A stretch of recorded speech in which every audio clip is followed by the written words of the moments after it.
Ito trabaho dito mga idol. Ganito ang trabaho dito mga idol sa bansuan mga idol. Pagkatapos mong magbanso, ipahil ang mga kahoy mga idol para masumada kung pila. Pinahil ng mga idol.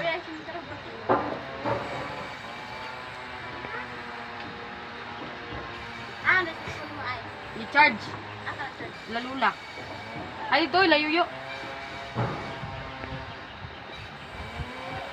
Lagi-lagi na lang. Hirap trabaho sa bansuan mga idol.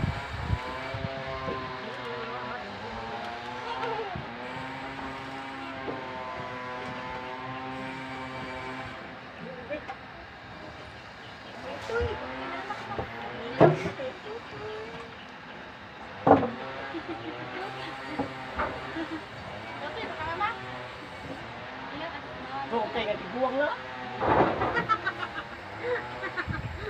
Thank you for watching mga idol. Bye bye.